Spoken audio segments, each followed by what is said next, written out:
Hello guys, welcome back to comic Hind. हम आ चुके हैं अवेंजर्स के 43 पार्ट में और ये एंटर द फिनिक्स का 4th पार्ट होने वाला है। तो अगर आपने चैनल को सब्सक्राइब नहीं किया तो कर लीजिए। तो चलिए शुरू करते हैं। जैसा कि हम लास्ट वाले एपिसोड्स में देख चुके हैं, फिनिक्स की शक्तियां पाने के लिए सुपर हीरोज और विलन को बुलाया गया है और वो आपस में लड़ रहे हैं। और इसी बीच फिनिक्स जाती है थॉर के पास और वो उसे बताती है कि वो उसका ही बेटा है। और यहाँ हम पहुंच चुके हैं चेरनोबिल में। यहाँ फाइट चल रही है ब्लैक पैंथर और लॉगन के बीच में। हमेशा से ये कहा गया है कि स्टार्टिंग में बस डार्कनेस थी, बट ये झूठ है। जो बोला था एक सीधे साधे बीस्ट ने, जो ठोकर खा के डार्कनेस में से ही निकला था। गॉड और मनुष्यों में इतनी अकड़ है कि उन्हें लगता ही नहीं है कि उनके पहले भी कोई था। बट सच तो ये है कि सबसे पहले डार्कनेस नहीं थी, अब थी आग, हमारी आग। जब वर्ल्ड नहीं था, जब तारे नहीं थे और स्पेस में काली नदियां नहीं बहती थी, तब से थी फिनिक्स। अब बस हम अपनी ब्यूटीफुल फ्लेम को देखते थे। हमें कुछ नहीं चाहिए था जब तक टाइम नहीं आया और हमें भूख लगी। लॉगन कहता है ये एडमेंटियम है, ये हड्डियों को मक्खन की तरह काट देता है और मैं इसी से बना हूँ, मांस और बियर को छोड़ के। तुम मुझे हरा नहीं सकते टिचाला। तुम फिनिक्स को कह सकते हो कि तुमने हार मान ली। तो ब्लैक पैंथर कहता है ये इतना अच्छा धातु है, फिर भी किसी ने इसका क्या बनाने का सोचा। बड़े से चाकू और मजबूत हड्डियां, वाइब्रेनियम से पूरा नेशन बना है। हमें बताया जाता है फिनिक्स की आग से सबका जन्म हुआ, क्योंकि फिनिक्स को भूख लगी थी तो उसके लिए प्लैनेट्स का बगीचा बनाया गया, जैसे कि पका हुआ फल होता है। हमें कितने ही बिलियन साल लगे ये जानने को कि कुछ फल तो पैरासाइट बन चुके हैं। तो यहाँ टिचाला लॉगन को पीटते हुए कहता है कि वाइब्रेनियम इतना स्ट्रॉन्ग है कि वो इतना कुछ कर सकता है जो इंसान और म्यूटेंट साथ मिलके भी नहीं कर सकते। वाइब्रेनियम टेक्नोलॉजी चाहे तो फिनिक्स को भी खुद में समा सकती है। तभी वो चिल्लाता है कि फिनिक्स मुझ में और ज्यादा शक्ति भेज रही है, वो मुझे ओवरलोड करना चाहती है। मेरे पूर्वज मेरी हेल्प करें, वाइब्रेनियम इसको संभाल लेगा,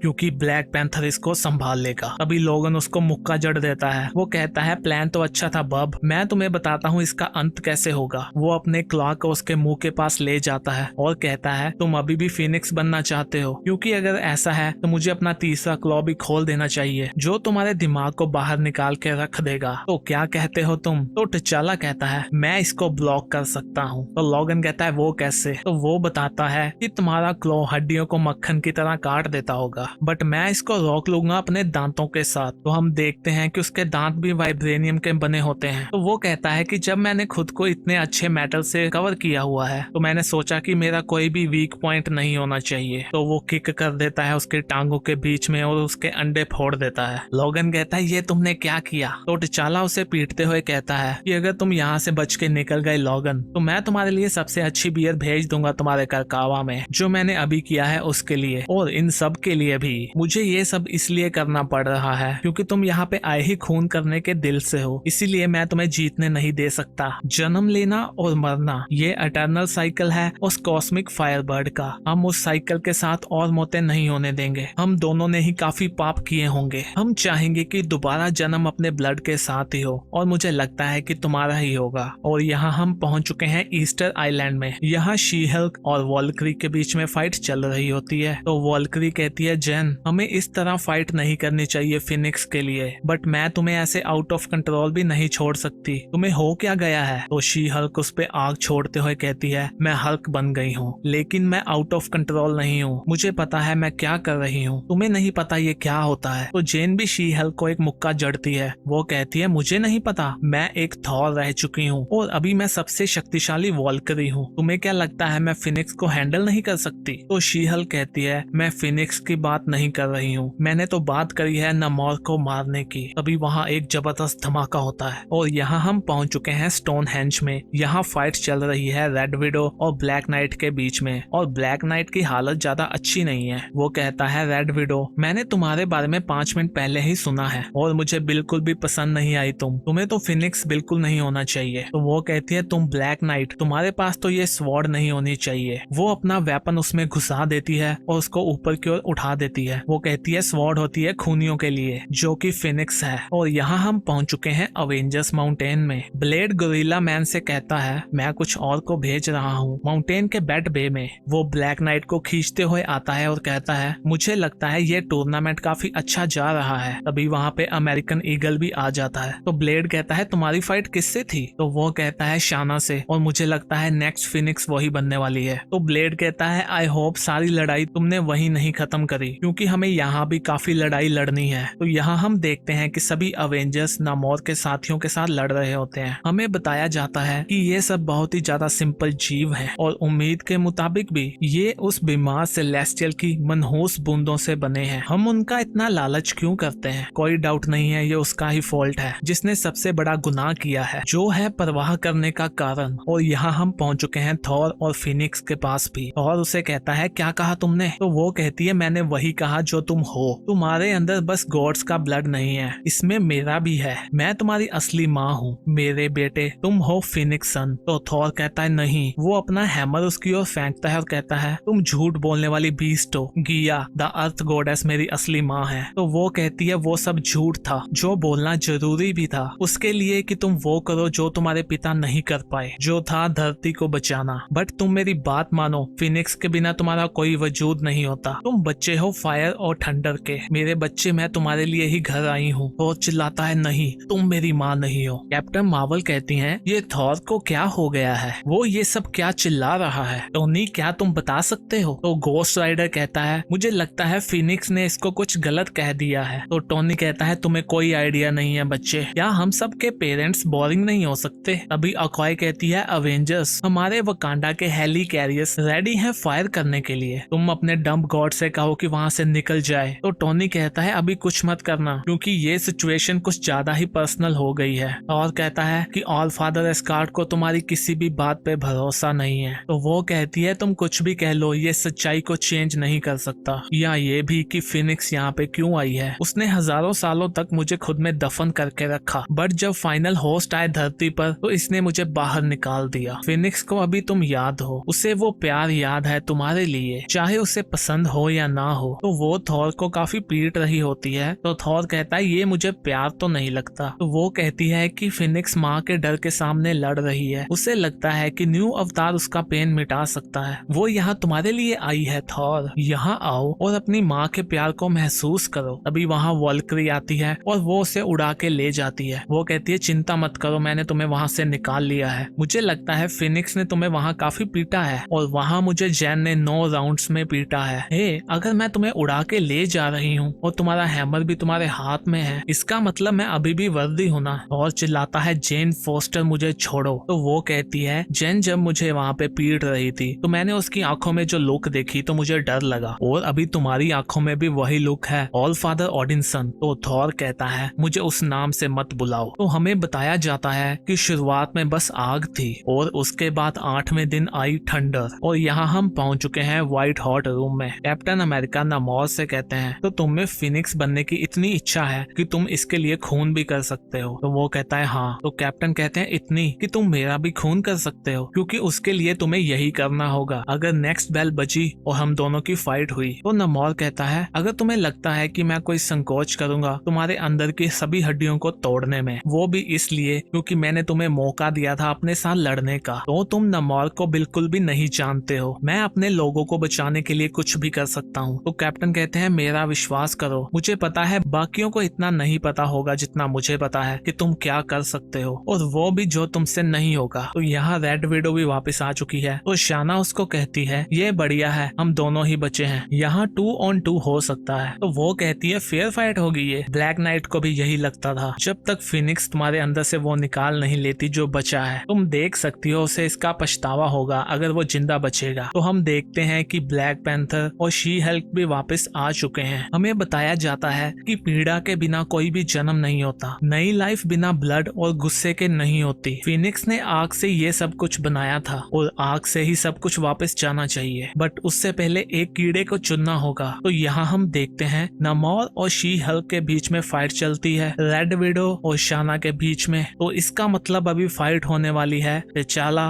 और कैप्टन अमेरिका के बीच में। कैप्टन कहते हैं मुझे इसी बात का डर था, मुझे नहीं लगता ये बर्ड हमें इतनी आसानी से जाने देगी। तो टिचाला कहते हैं मुझे भी नहीं लगता मेरे दोस्त। यहाँ क्लॉ और शील्ड के बीच में फाइट होने वाली है। हमें बताया जाता है कि आज डिसाइड किया जाएगा वो कीड़ा कौन है। कोई फर्क नहीं पड़ता कि किसका खून बहने वाला है, आज जन्म होने वाला है नई फिनिक्स का। तो गाइस इसी के साथ साथ हमारा ये पार्ट खत्म होता है। नेक्स्ट पार्ट फाइनल पार्ट होने वाला है एंटर द फिनिक्स का, तो उसको देखने के लिए चैनल को सब्सक्राइब कर लीजिए। वीडियो अच्छी लगी तो लाइक भी कर दीजिए। हम भी मिलते हैं नेक्स्ट वीडियो में, तब तक के लिए बाय बाय।